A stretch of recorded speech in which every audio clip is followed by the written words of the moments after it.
Rich. Well, if you are planning on traveling this holiday weekend, you are not alone. Millions of Americans are hitting the road or flying for July 4th.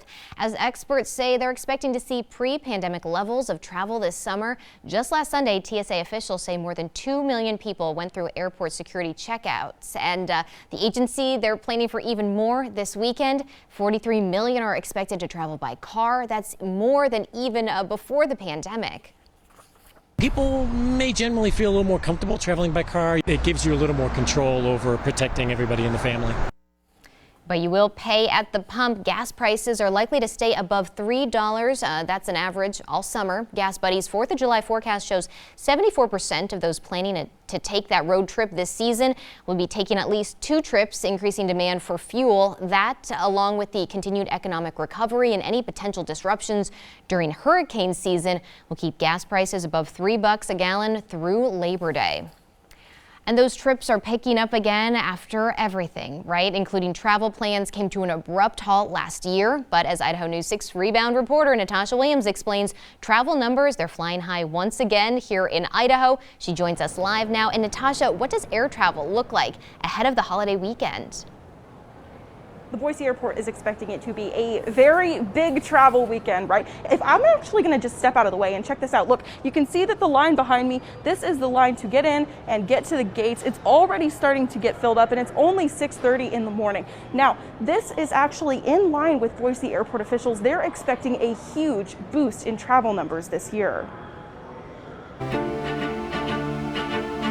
Boise Airport expects this summer could be the busiest passenger travel season in history. It's already been a big travel year both here in Idaho and nationwide, and even with travel slowdowns last year, the airport continued to grow. Airlines are really looking at markets where they can grow and have more passengers traveling to. Boise is well positioned as a mountain region with access to open space, and it's really a growing region with a great economy. Officials announced Boise will be classified as a medium hub airport starting in the fall. Data shows the Boise Airport has grown much faster than the national average. It grew 49% from 2014 to 2019.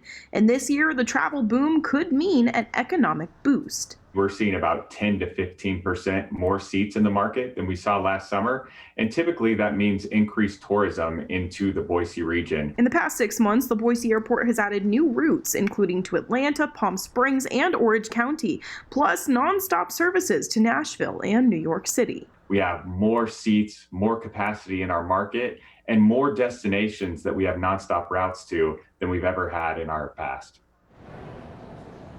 And this evening, Boise Airport will actually have even more growth to celebrate. JetBlue will be arriving here in Boise from its inaugural flight from New York City. That'll be around 7:30 this evening. So lots of growth happening here at the Boise Airport. Live from the Boise Airport, I'm Natasha Williams, Idaho News 6. New York, very exciting. Hey, thanks, Natasha. Well, a couple of reminders if you're headed out of town. Don't forget to give yourself plenty of time to get through security. Airport officials recommend arriving about 2 hours before your flight. Something else to keep in mind, masks are still required at the Boise Airport and any airport you're planning on traveling through. And many people in the Treasure Valley may be planning to head north to the mountains instead, but with authorities expecting a very busy weekend. They're reminding everyone to be cautious on the drive. People have to navigate canyons and highways that often only have enough room for the road and the river, right? Making travel dangerous at times. Last year, during the 4th of July, a truck went into the Payette River, shutting down the highway for several hours. And just a day later, another crash shut down Highway 55.